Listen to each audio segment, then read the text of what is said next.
Good morning, everybody. Welcome to today's 1 million by 1 million strategy roundtable for entrepreneurs. 1M by 1M, as you know, is the first and only global virtual accelerator in the world. Our mission is to help 1 million entrepreneurs reach $1 million and beyond in annual revenue. In support of that mission, we do these free mentoring roundtables week after week after week. This is the 619th free mentoring roundtable. Entrepreneurs come here from all over the world. The event is being recorded. Every single roundtable recording is available on our YouTube channel, 1M1M Roundtables. On Twitter, we're at 1M1M and at Shramana. These are the call-in instructions. We're going to first work with 3 scheduled pitches, and then you can call in, you can talk to me, you can ask questions. All of that is fine. Let me set a bit of expectations before we jump into the pitches. And these, by the way, today's 3 pitches, these are expectations for the people who are pitching today, as well as the people who are registering to pitch in follow-on sessions. We are a safe working session here. There is no other agenda other than brainstorming about your strategy and how you can move forward and make progress, accelerate your journey. So don't be nervous, don't be defensive. We're on your side. If you disagree, that's fine. It's your business. You can do whatever you want with it. We're going to start today's session with Michelle from South Africa. Michelle, please unmute your line and let's get going. Good afternoon, everyone. I'm Michelle Ruiz from IQPay, and we're an innovative technology based out of Johannesburg. If you can, please proceed to the next slide. Essentially, what we do is we've built a facial recognition technology that allows consumers to shop completely wallet and device free. The idea was born out of really having an inclusive technology across the continent. As we know, there are a lot of emerging technologies. However, a lot of them require that you use a specific device, and we really wanted to have something that everyone has. So the obvious was your face. Next slide, please. Really, we're trying to solve for 2 problems. The first is at the pay point, there's a lot of friction. Especially when it comes to loyalty technologies and loyalty programs. In addition, the actual consumer is the one that is most impacted. The second that we solve for is around payment fraud. As we know, there's a massive drive towards e-commerce technology or e-commerce platforms. And in addition, there's been a massive rise in payment fraud. As many of the banks have made massive strides and all the payment technologies that are currently in the marketplace, the one thing we haven't seen is a massive reduction in the risk of fraud. And we really believe that our solution solves this problem, in addition to actually enhancing the payment checkout process. Next slide. So the technology works in the following way. You download the application, complete a simple registration process, verify the device, and then the very important step is the tokenization of a bank card. So we don't actually share the consumer bank details with any merchant. In this way, you can ensure that the consumer details are never compromised and the cards can never be cloned. The selfie that the consumer is prompted to take is actually converted to a digital signature, so we never share an actual image. Once the consumer has completed the simple process, they're able to start transacting on our network. Next slide, please.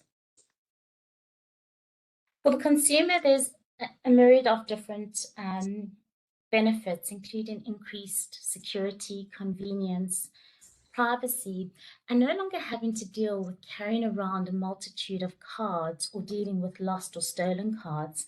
In addition, there's far greater accuracy in payment processing. Next slide, please. For the merchants, they can enhance their payment or their checkout process while conveniently ensuring that every payment that is processed is accurate. We also foresee an increase in engagement in terms of loyalty as we enhance this process. And we also are able to boost the engagement, the loyalty engagement. Next slide, please. In terms of our competitive advantage, our facial recognition engine has a proven unbiased for all genders and ethnicities, making it a truly inclusive product. The real magic behind our product is that it can run off any off-the-shelf device, meaning that you don't have to make a massive investment in terms of hardware to power the system. The engine processes around 1 million templates in every 10 milliseconds and has an embedded liveness detection, which means that the system cannot be easily spoofed or bypassed with a static photograph. In addition, we ensure end-to-end encryption, making sure that it is the ultimate in secure and safety for the consumer. Next slide, please. In terms of the global market opportunity, it is predicted that there is almost a 6.7 trillion market opportunity in terms of contactless payments. And we really view the opportunity twofold, not only in terms of the size of the market, but we look at the risk of fraud. And the numbers are staggering. Not only does our product address the payment processing and mitigation of fraud, but we also address fraud in claims processing in the medical space and in payroll, potentially to mitigate ghost employees. Next slide, please. Our target customers extend not only to banks and payment gateways, but there's also use cases for our product in live events, in addition to retailers and e-commerce. The technology can also be used for loyalty programs, as well as medical schemes for claims processing and verification of scheme members. Next slide, please. Our commercial models are varied.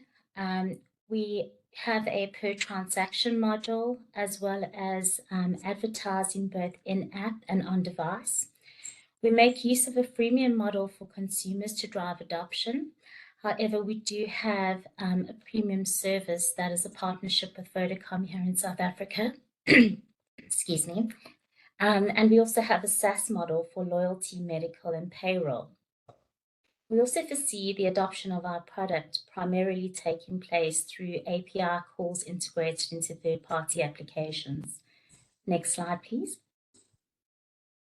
We've already built a very strong strategic partnership and ecosystem here in South Africa. We're about to launch together with Standard Bank and deploy our technology across 16,000 merchants. But we've also have a very strong B2B business model. And for this reason, we have partnered with many of the industry leaders to integrate our solution into existing technologies. Next slide, please. And that concludes my presentation. And what is the state of the business right now, Michelle? Where are you? So you have the product ready? We have the product ready. We actually did a lot of market testing in live events in South Africa late last year. We onboarded almost 200 merchants and almost 5,000 consumers. And we really tested the boundaries of the technology. There were huge amounts of learnings in this process, and we realized that there was some remediation that was needed. And we made a strategic decision to scale back and then relaunch this year together with Standard Bank. So we're still pre-revenue. And what are the commercial terms with Standard Bank? So we have been made an aggregator on their payment gateway, and we derive a per transaction fee, a 0.75% per transaction. From the merchants? Correct. And the merchants all bank with Standard Bank. These are merchants who bank with Standard Bank. It's currently merchants that bank with Standard Bank, yes.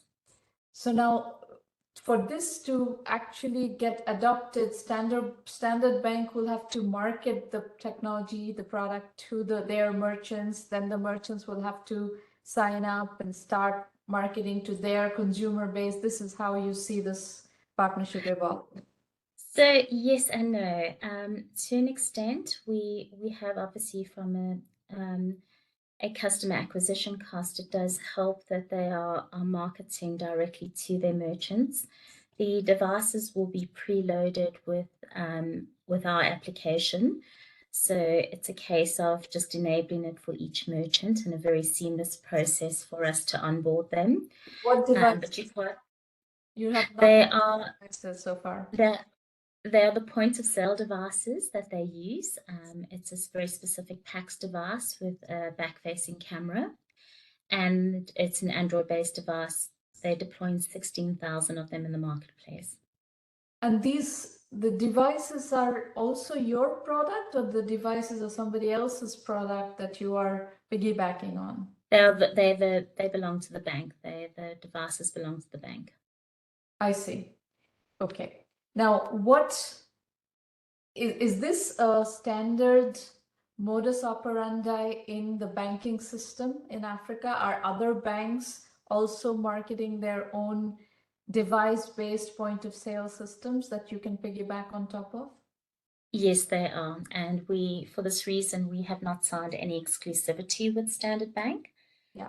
And we actually agree with the strategy. They believe that the adoption will be driven by multi-banks actually onboarding the technology. Okay.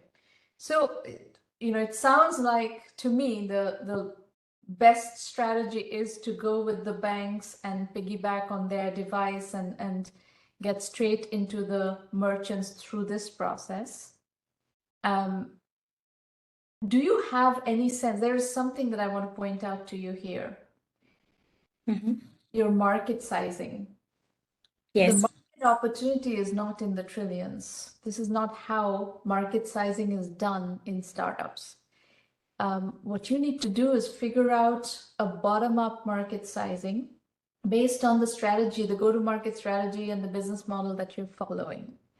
So, let's say Standard Bank brings you into all these merchants.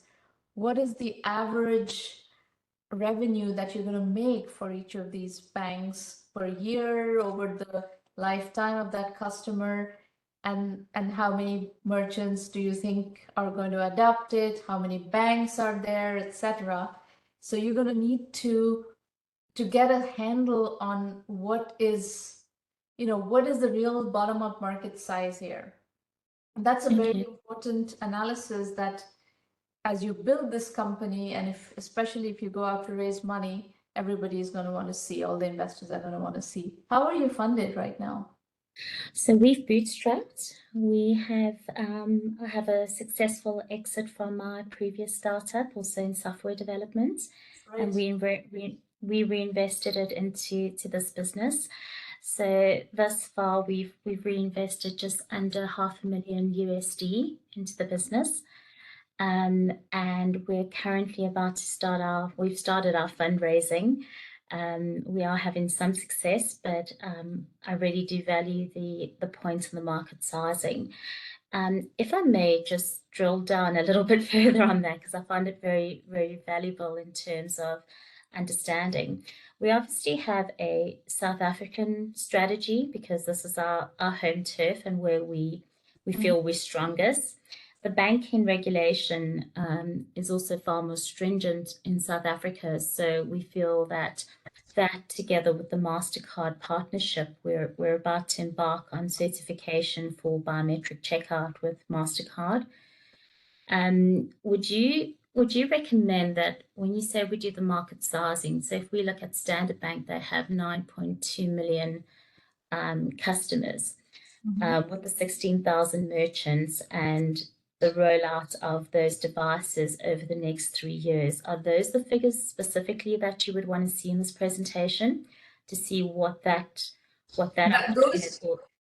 See, market size, you need to create a model, and those numbers that you just talked about are going to go into that model. And the other number that is going to go into that model is how many such banks are there and what are their install bases that need to be factored in.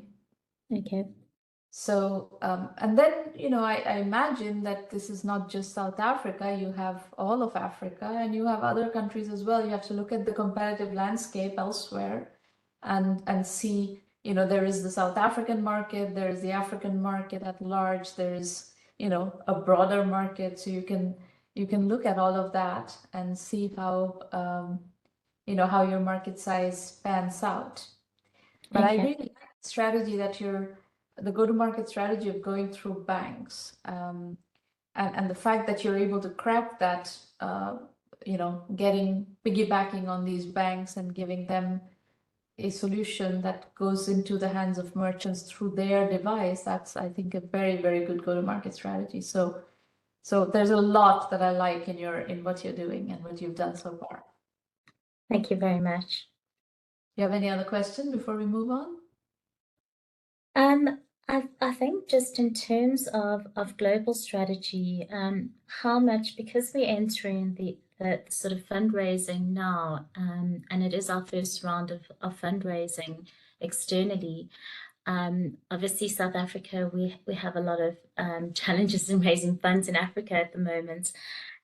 Is there any advice you have in terms of what hasn't been covered in my presentation from an investor perspective?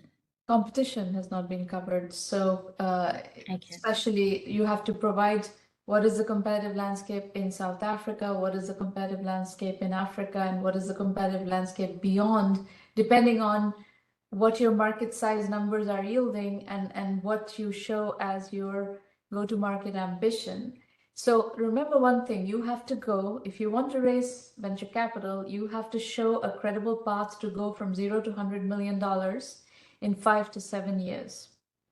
And, Okay.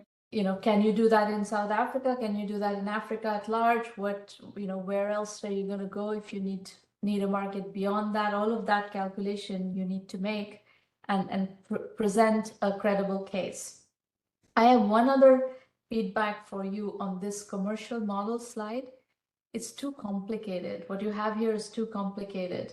I would zero in on what you have validated. The standard bank use case that you have provided is a transaction fee-based model.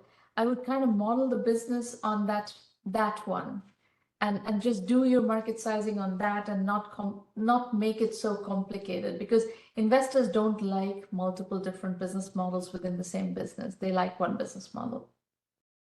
It's easier to value companies. It's easier to scale companies if you can establish one business model. And I'm absolutely sure that investors would love this go-to-market strategy of going in through piggybacking on banks' devices. And there, the business model is the transaction fee-based business model. So I would just stick to that. Okay, just a minute. Sorry to cut in. Just to mention, in terms of the business model, we've done a very similar thing with the payment gateways that we've partnered with. So it's an added service on the gateway and a transactional fee.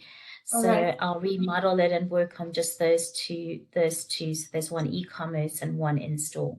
Would that make sense? Yes, absolutely. That's so then all arrows are pointing towards the transaction fee-based business model. So just model the business on that assumption and drop all the other stuff. Advertising, SaaS, drop all of that and focus it completely on a transaction fee-based business model. Noted. Thank you. You're welcome. Very good. All right. Loibulu Loponu from Arusha, Tanzania. Please unmute your line, Loibulu, and tell us what you're working on. Hi, how are you? Go ahead. So this is Loibulu from Arusha, Tanzania. So probably you're seeing an elephant, and today we are about to address the elephant in the room. That is the MSMEs. Loibulu, is something wrong with your audio? You're Who coming we believe in fits and starts. Your they audio is coming in fits and deserve better. starts. I can't hear you Next slide, please. well.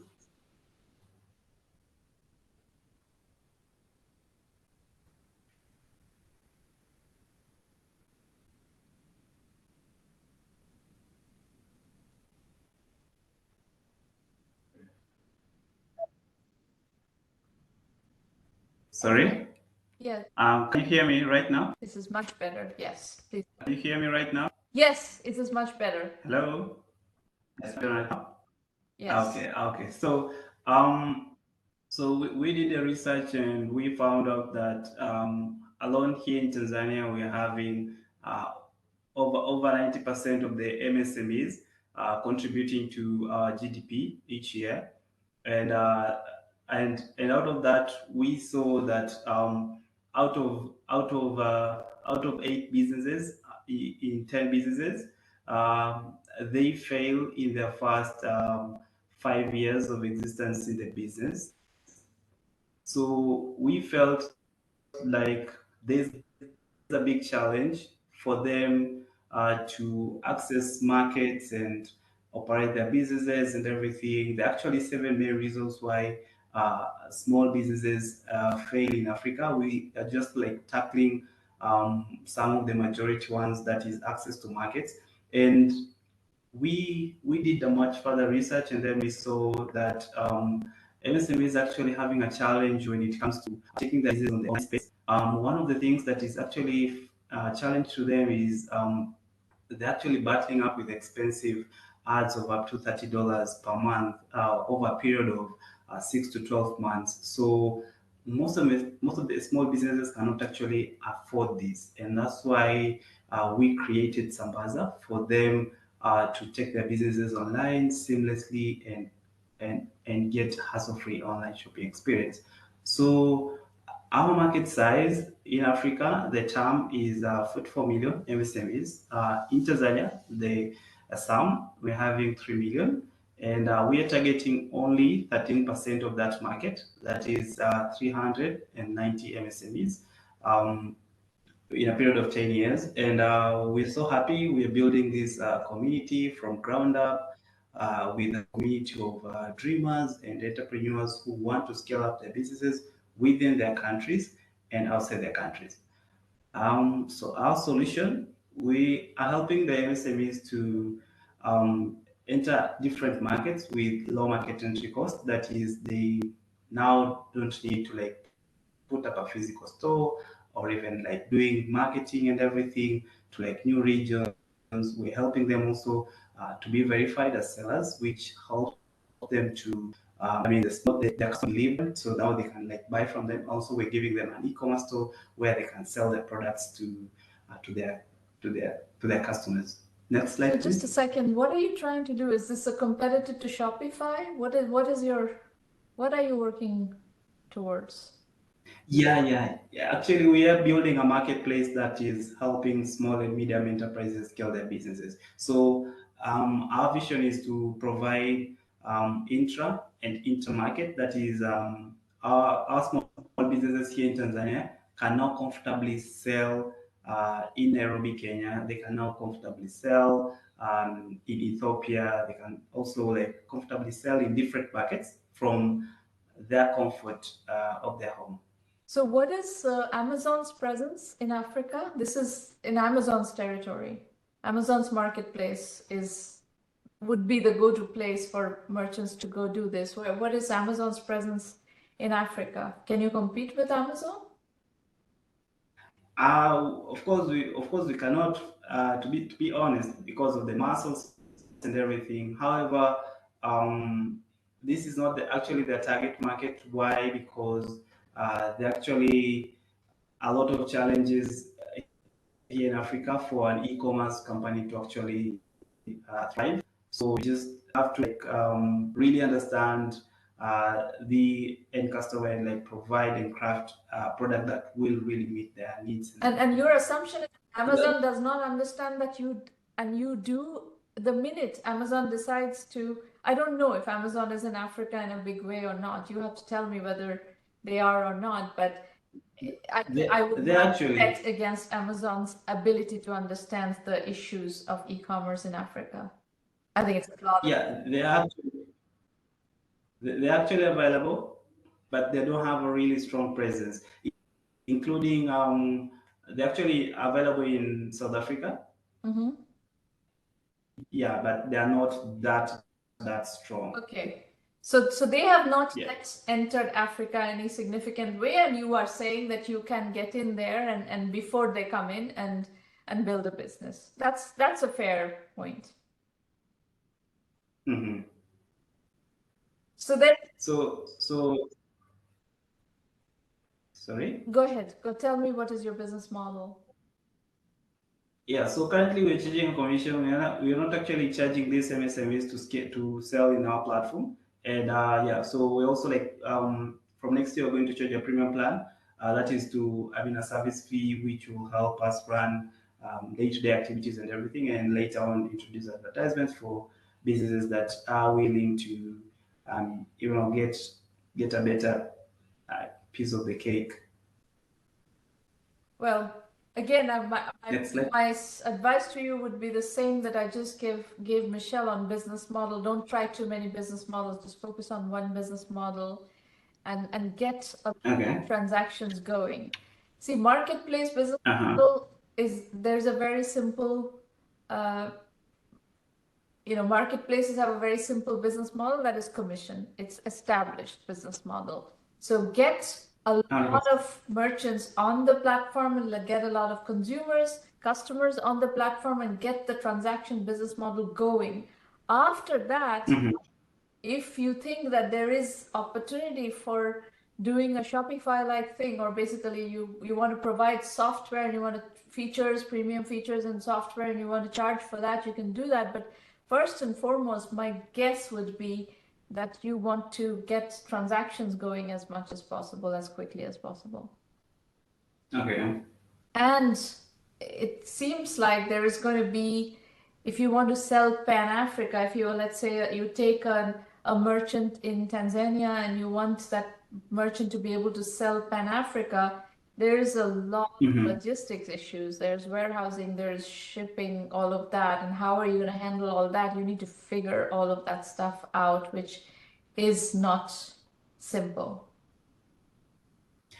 Yeah, we have actually started doing that. So how many merchants are already on your platform right now? So we have two areas where we are listing our merchants. We started with an MVP of a Facebook group, your audio is which has over 28,600 people. Degrading again. We can't hear you. With a traffic of 20 to 30. We cannot hear you. Can you please reset? You did something previously. Your audio is degrading. So we started with an MVP. How about that? It's better. Hello? Yes. It's better? Yes. Okay, I'm really sorry about that. So we started with an MVP over Facebook group to test the inter market.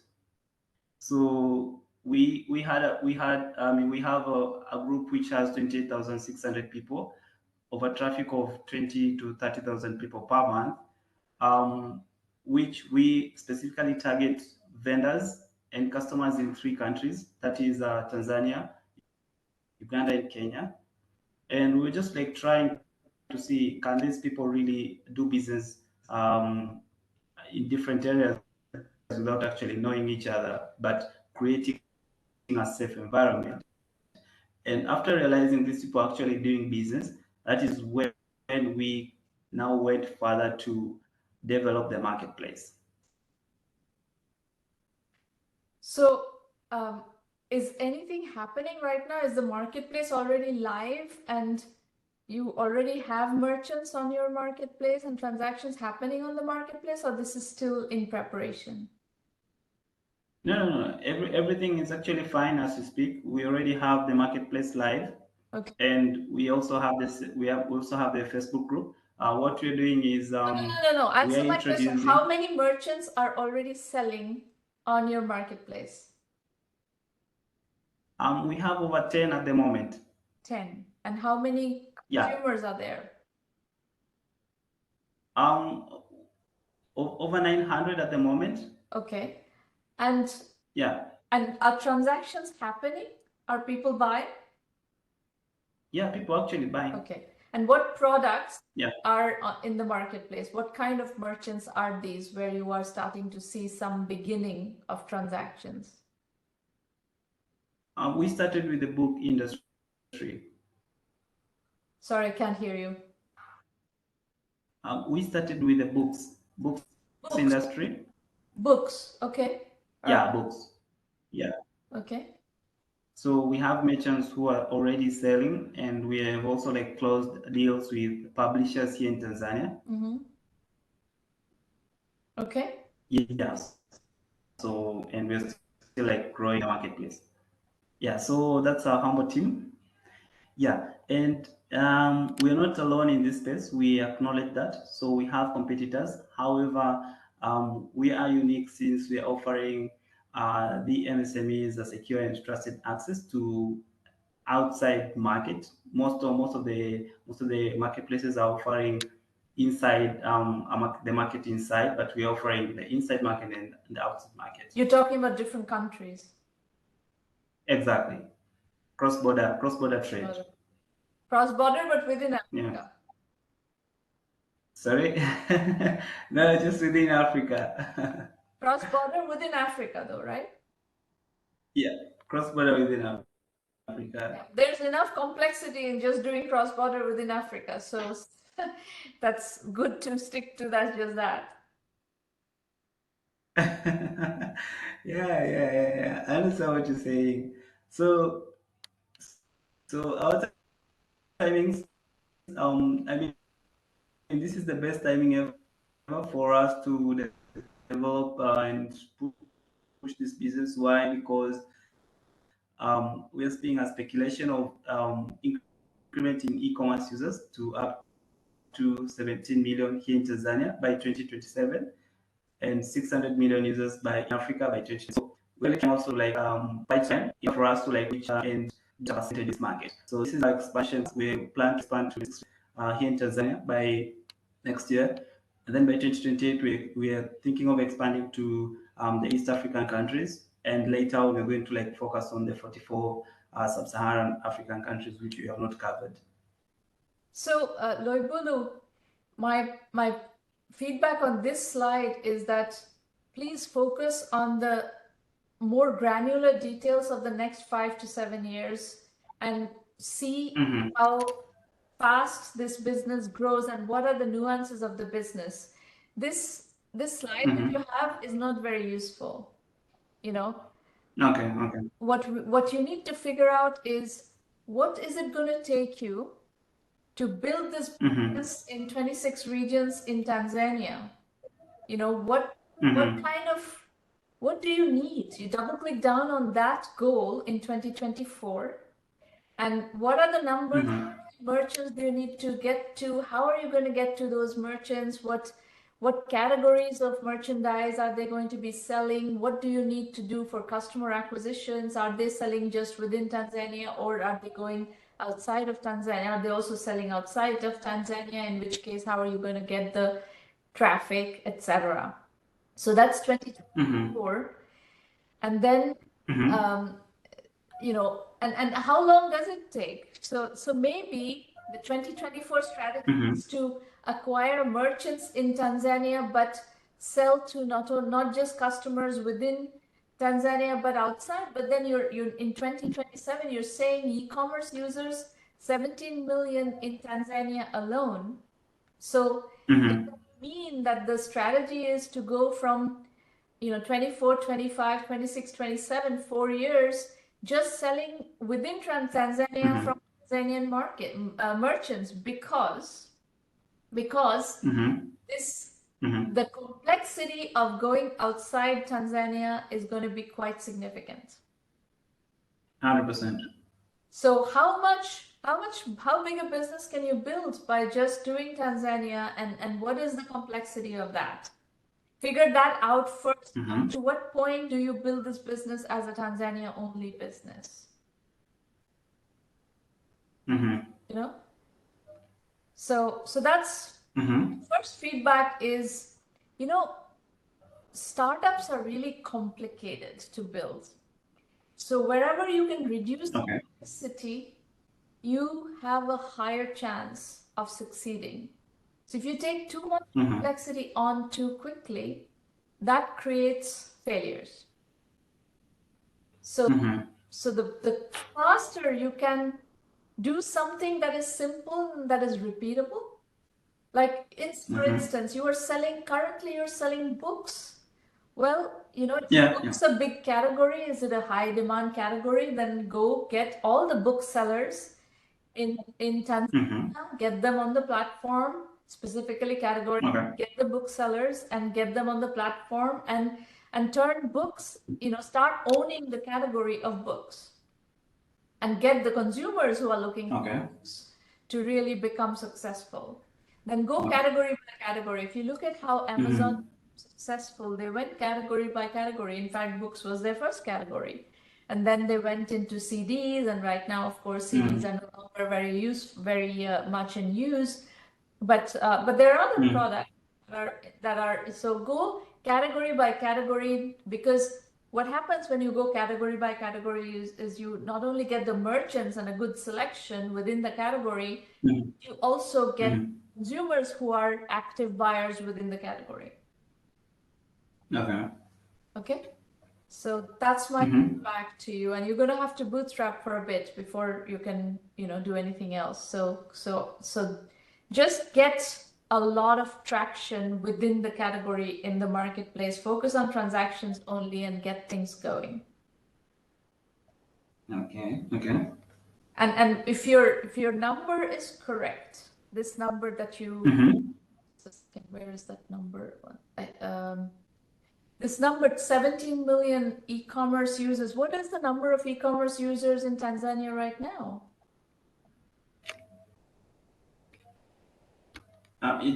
It's ranging from 7 to 10. 7 to 10 million. So 7 to 10 million is a good number. If you can start doing business with the 7 to 10 million e-commerce users, try to get that audience on your platform and get them to start transacting. With 7 to 10 million e-commerce, you should be able to get to $1 million in revenue. And can you get that to happen in the 2024-2025 timeframe? Is to get to $1 million in revenue within the next couple of years, just based on Tanzania, just based on the existing e-commerce users as the market develops. Given the numbers you're showing, I have a strong hunch that this business is going to be a substantial business if you can execute it just within Tanzania and in a relatively good times window. So that's I would tee up that business as soon as possible before you go too much into other countries. And there may be a possibility, in fact, there's a part of me that says, it's a two-sided marketplace, right? So you need 100% actually, yeah, it is. Huh? What was that? I mean, yeah, you're right. It's actually a two-sided marketplace. It's a two-sided market. So you have three scenarios to consider. The first scenario, which is what you should execute on in short order, which is both sides of the marketplace are in Tanzania.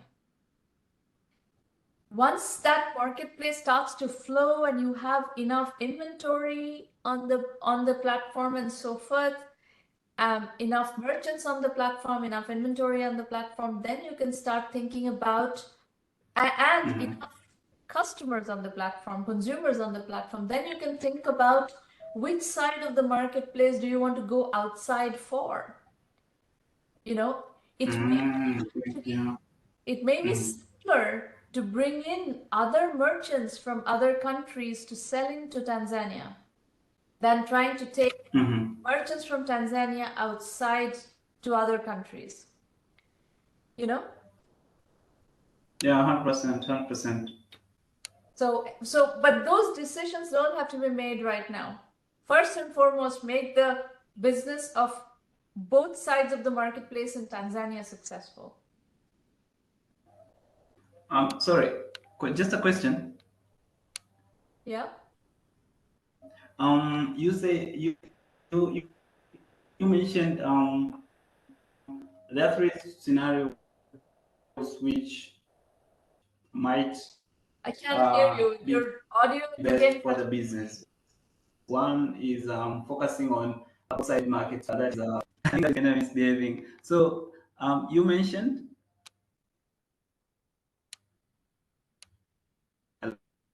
Hello. Yeah, I'm listening. Hello. Yes, I'm listening. You mentioned you mentioned something on three areas which we can apply in terms of growing. So one, you say focusing on the short term to focus on both sides of the market, and then you said like there were three. So sorry, can you maybe expound on the second one and the third scenario? No, I said to begin with, you should put both sides of your marketplace in Tanzania. And don't go outside, because there's a lot of complexity in going outside of Tanzania. Trying to do cross-border is going to be a lot more complicated.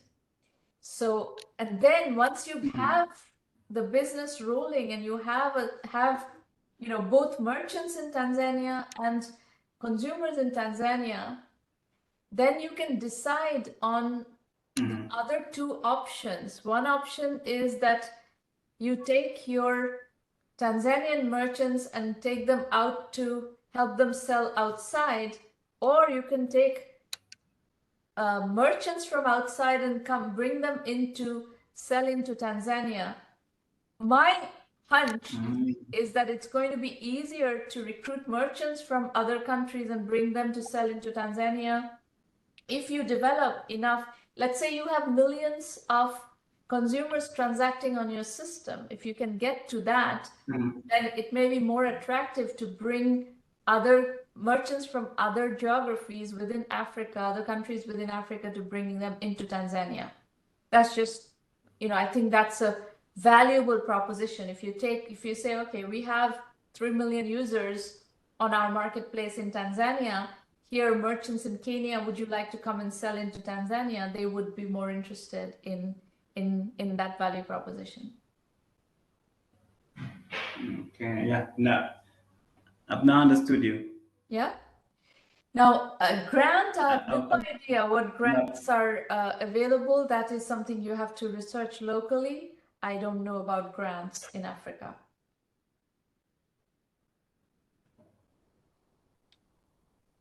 Okay. Yeah. Good. We can talk more. We will have more time for Q&A. Let me work with Abhishek first. Abhishek, please unmute your line. Abhishek from Delhi.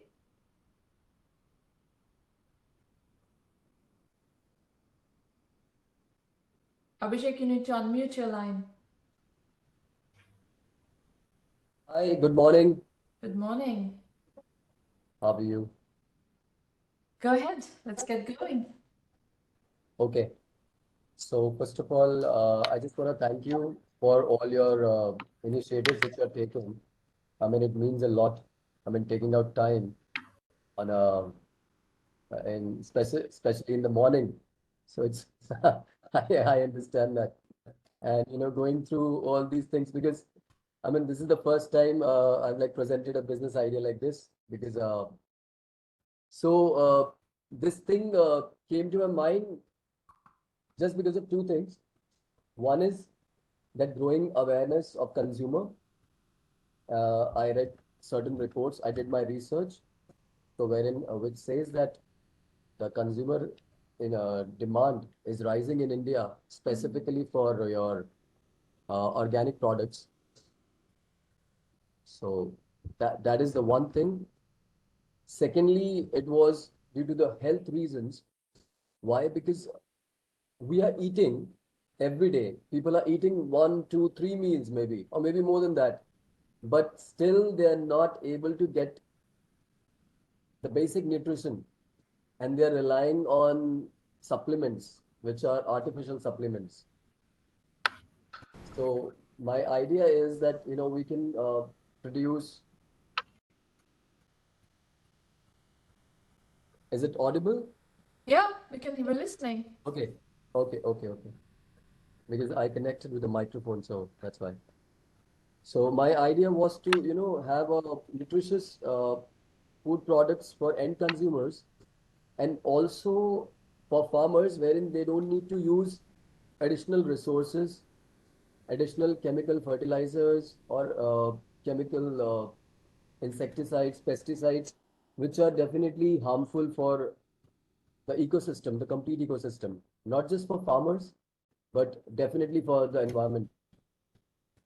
So if we can implement this, it is a win-win situation for consumers, farmers, government policies, everything. I mean, every stakeholder is satisfied with this simple technique. And I'm glad that in India it is picking up. People are adopting organic and natural farming techniques, but definitely we need a clear guideline or a model which can be replicated across the states. So, Abhishek, instead of spending slide after slide on promoting the benefits of organic food, could you please tell us what is it that you're trying to do? What kind of a business are you talking about? Right. So the business model is simple. It is procuring organic produce and getting it delivered uh, to the consumers. So is it a retail business, e-commerce retail business, or is it a marketplace? Are you buying products from organic farmers and then delivering to people, or is this a marketplace? What is the business model? Now, my idea is to get it delivered directly to the consumer. It is like creating a platform between the producer and the consumer, so that they can just place an order, and the next morning, or as per their demand, or they can have a subscription based model that, okay, this is the consumption for a week, so they can order it beforehand, and we know that these are the customers in a particular area, and the nearby farm can procure and deliver it to them So, through so is this definitely. a market? Do you understand the concept of a two-sided marketplace? We were just talking about a two-sided marketplace business in Africa. Do you understand the concept of a two-sided marketplace? Right. So there is a case study that's in my, if you go to my Udemy course on two-sided marketplaces, I have a case Okay. study there on two-sided marketplaces. You can take a look at that. Okay. And one of the, I mean, I have many case studies. One of them is on farming. So, Okay. so it's a very interesting case study. You should take a look at that and study that course. It sounds like you need to get a little bit more sophisticated in your understanding of business models. Right. Because this pitch that you're giving here is basically you're trying to promote a healthy diet and a organic farming and all that. That's not what this pitch should be about. The pitch should be about how do you build your business? What is your business? And how are you Right. going to build your business? If your business is a two-sided marketplace for organic farms and consumer households to meet and order from farmers and their delivery and all of that, that's a particular business. So go do the two-sided marketplace course that I have on Udemy. And Maureen, can you point Abhishek to that course. Give him the link with the coupon, and he can just go ahead and do that course, and you will learn a lot. But this presentation, you just wasted the opportunity of this presentation. I mean, you're preaching to the choir. We only eat organic, we only buy organic, and so on. So that's not, it's not a good use of a pitch like this. Your pitch here needs to be about how you're going to build the two-sided marketplace business, connecting Indian organic farmers to households that want to eat organic. Right. Okay. So any useful tips to improve? Yes, This give those particular tips. presentation? Hang on for a moment. I will give those those tips just in a moment. Just Okay. listen till the end and ask me questions after I'm done with the next segment. Okay. So,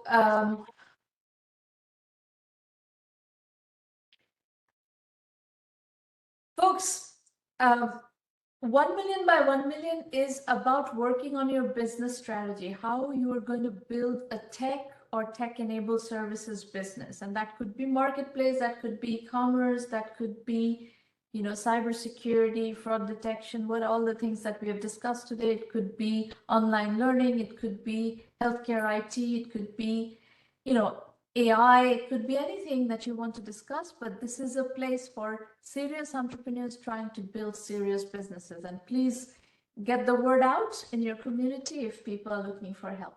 All our resources are available at 1Mby1M.com.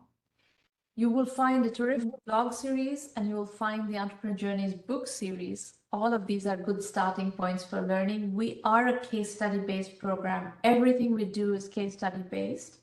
The books are all case study based, so it could be the start of a learning process through the books. These roundtables happen every week. We have had a lot of people attend these roundtables. You can pitch once for free, but you can attend as many times as you want. Our full acceleration program is 1M Premium. There you get extensive methodology guidance. You get access to our curriculum. You get help with business development, ongoing strategy consulting. This kind of sessions happen every week, and you can come and discuss with me every week. We do help you with financing. You have to get to the point where you're ready for financing, and we will help you get there if your business has the characteristics of fundability. So all that is in the 1M Premium program. There's a self-assessment on the site, which is free. These are the due diligence questions that investors would ask you. We recommend that you ask these questions of yourself. There is a free bootstrapping course on our website, on the blog, that is less than 1 hour long. Hundreds of thousands of people have done this course, and I strongly recommend that you do this course because this is driving the whole industry around the world right now, the tech industry, tech startup industry. People want you to bootstrap first, raise money later. Unless you're an experienced entrepreneur or a first-time entrepreneur, bootstrap first, raise money later is the only strategy available. We have also released over 70 courses on Udemy. You can look at those courses and decide on how you want to learn. There's a lot of courses in there for you to start your learning, and they're very, very inexpensive. So in Africa and India, it's available for very, very low price. So you can start your entrepreneurship learning journey there very, very easily. We have a cybersecurity course, we have two-sided marketplace courses, we have e-commerce courses. All of these are available in case study formats on our Udemy platform. And this link that Maureen is giving you is actually has coupons. Every month we issue coupons, and you can find those coupons there and for the Udemy courses. You can also learn on 1M Basic, which is our curriculum only option, $99 a month. You can access all our curriculum on our website. That's also fine.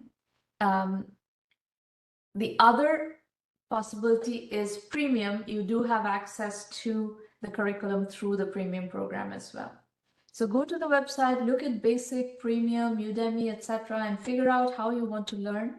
We can teach you almost everything you need to learn about early stage startups through the platform. There are thousands and thousands of hours and case studies of material. I'm not teaching this program by myself. There are thousands of successful entrepreneurs who have contributed their case studies and their learnings and their lessons from the trenches that you can learn from.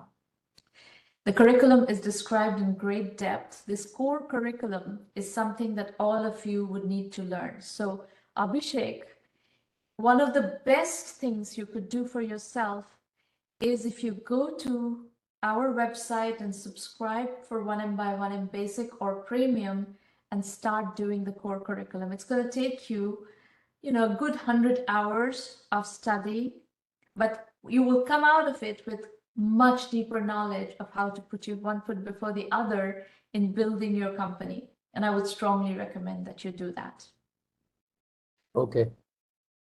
And then there are also electives that are specific to different categories. So there you have the various e-commerce categories. There's, AI, cybersecurity, healthcare IT, online education, all of that. As I said, it's all case study based. Investor introductions. If you're coming here for investor introductions, we have a terrific community of investors that we work with. However, you have to get to a point where you are quote unquote fundable to access that investor community. So there are policies that we have on investor introduction. Don't just assume that by joining immediately you can go to investors. You have to be ready to go to investors. And we will get you ready to the extent you need to be coached into that process. We believe in the mantra, do not go to investors as beggars, go as kings. Bootstrap first, raise money later. That's our philosophy. So that's it. Somebody's asking, Stace is asking, how do we book a spot to pitch? Would benefit from this feedback? Absolutely. So go to the free public roundtables link on the website, 1mby1m.com. And the entire roster is there with registration links and everything. You can go and book a slot to pitch there. We have basically roundtables every Thursday at this point. If you are looking to ask questions, now is a very good time. You can dial in to ask questions. You can turn on your computer audio. You can let us know in public chat. You can ask questions in public chat. All of those are valid ways to ask questions. After this session, if you're looking to ask questions about the 1M program, your contact is Irina Patterson on our team, irina@1mby1m.com. She is in the room right now, and she will do calls with you, WhatsApp, Skype, whatever you want. She will answer your questions. So, questions, people? Anybody? So this is Abhishek. I have one simple question. Yes. So as you say that whatever was presented, obviously this is the first time I try to, and this was created in a jiffy. It was not done in a long time. So it was done in a very short time. So I just want to understand what all things should be included in a pitch deck and what all things. It's available in the curriculum. So please go to the curriculum and you will learn all that. That's why we put so much learning material together. You can do your mini entrepreneurship MBA in tech startups. If you're willing to put in the studying time, it's very efficient, very quick, and you will learn a lot. Right. I mean, if you give yourself a few months of studying, using our curriculum, I can promise you, you're going to emerge out of that with huge amount of knowledge and confidence. I agree to that, yeah. Maureen, could you unmute Santosh? I think he's trying to ask questions. Santosh is trying to speak.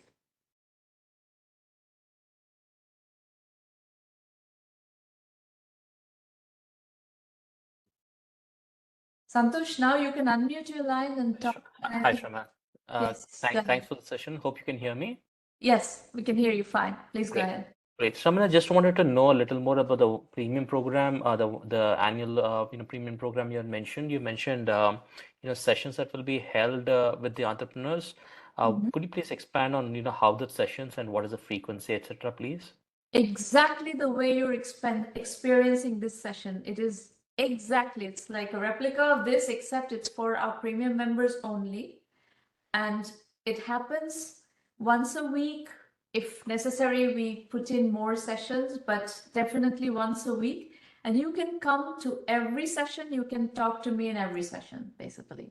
Got you. Here in the free roundtables, you can only pitch once. But in the premium roundtables, you can pitch as many times as you want. So people iterate. So you come and pitch. I work with you. I give you feedback.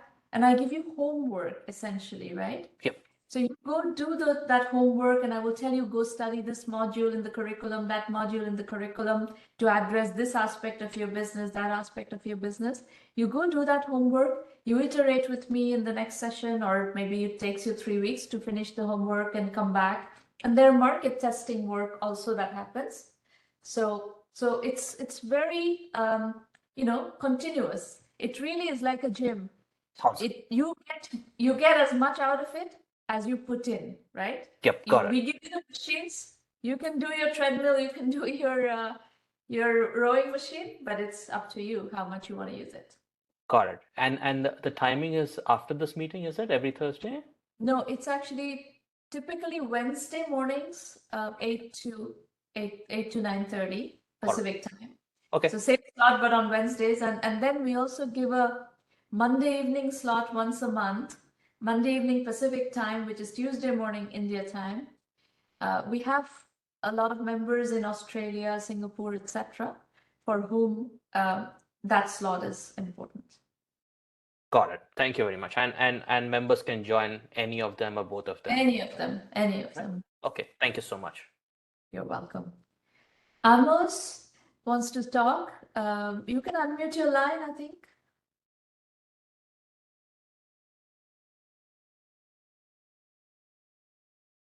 Folks, please also feel free to introduce yourselves in public chat, because this is a good time to network and introduce yourselves. Where are you joining from, etc. Amos, All right. Please All go right. ahead. Thank you. Can you hear me? Yes, we can hear you. Amos, where are you Okay. dialing from? Great. Thank you so very much. Amos Emmanuel is my name. I'm joining in from Nigeria. Okay. I'm happy to have met you today. I contacted you on LinkedIn very recently. Yeah. And I was also happy to be connected with, I think, Irina. And okay, first is that I'm beginning to understand better what 1Mby1M is about. And Yep. I think it sounds great to me. I happen to be the UN World Summit Award National Expert for Nigeria. And I deal with innovators in the country here, and I take so many, I try to identify as many innovations from different sectors, and I showcase some of these innovations on the platform of the World Summit Awards on a yearly basis. And I've done this it's a voluntary project, and I've done this for 15 years. Okay. But then at this time, what you do really appeals to what I do, in that at this time, I'm trying to see how one can now get in to see how successful they can be in entrepreneurship. Having an innovation is one thing, being a successful entrepreneur is another. Yes. So, these are the process I've heard you talk about here, and I'm sure so much is still there to be learned. And because of this academy of people that I work with here, of young people that I work here in Nigeria, even starting up a small incubation very soon from January, for about 3,000, 2,000 people virtually to educate them on artificial intelligence. It does not matter what their course of study is.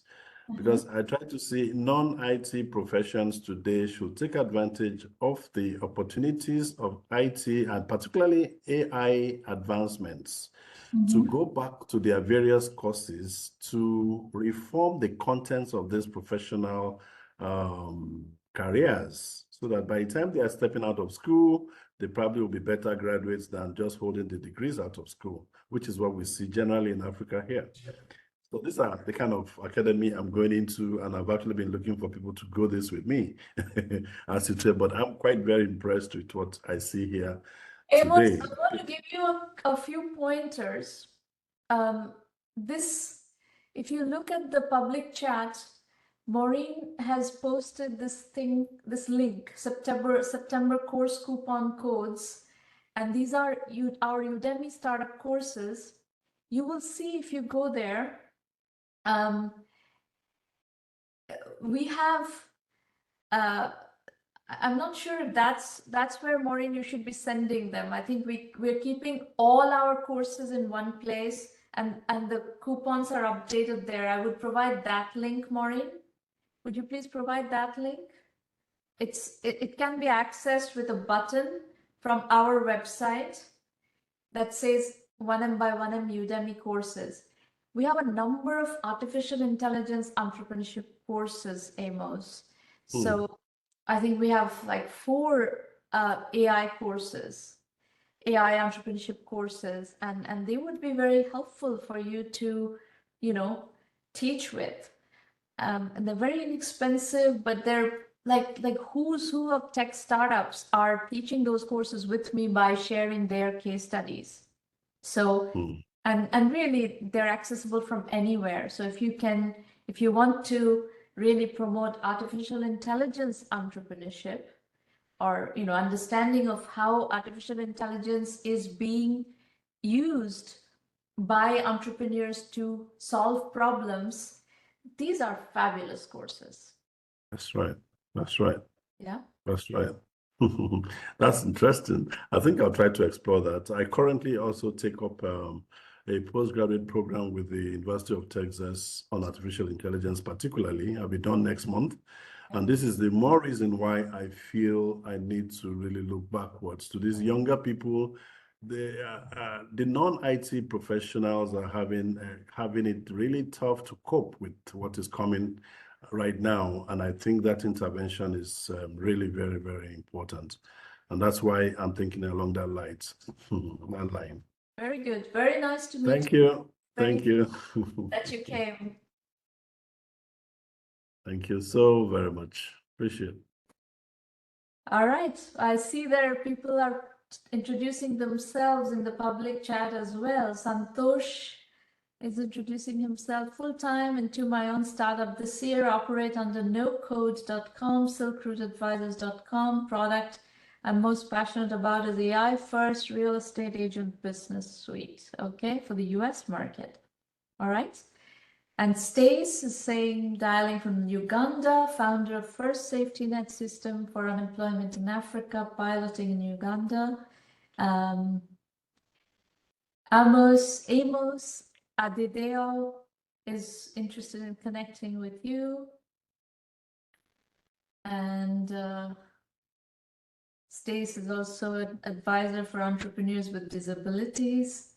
Sure, please introduce them to these roundtables. And Amos is offering his platform and contact. Great networking. Anybody else would like to talk about what's happening in your local ecosystems? There's so many people from so many interesting places that that are coming up in the world of entrepreneurship, whether it's Tanzania, whether it's Uganda, Nigeria, there's a lot going on. There are lots starting to happen in the startup world there, and I'm sure it's going to be a fabulous decade as all these different concepts that have already been validated somewhere else in the world start getting implemented in African context and customized for African context. I think it'd be great. India has come up so much. You know, we started working with Indian startups back in 2005, and India was a very, very nascent startup ecosystem at the time. That's almost 20 years ago now. And India has made so much progress in the last 20 years. Today, what I'm really interested in seeing in India is not just the 6 major metros where there is a tremendous progress that's happening, the New Delhi area, NCR area, Mumbai, Pune, Bangalore, Hyderabad, Chennai, but also I'm very interested in seeing the rest of India come up. And that's something that we are trying to facilitate as well. It's really encouraging and making resources accessible in the rest of India as well. Adidao from Nigeria says, enjoyed the session today, being my first time listening in and watching. I'm launching a startup called One Chain Africa, multi-chain architecture, blockchain software connecting the continent. I will be delighted to pitch here next week if opportune, currently with partners and team across 18 African countries. Please do, Maureen has provided the free public roundtables link. If you scroll up a little bit, go there and register, and we'll definitely, you know, book your slot and listen to you next time. Anybody else? Any other introductions or updates on what's happening in your ecosystem or questions? No? All right, well, we will reconvene next week, and I look forward to working with more of you. Make lots of progress in the meantime, and I'll see you soon. Bye. You're very welcome.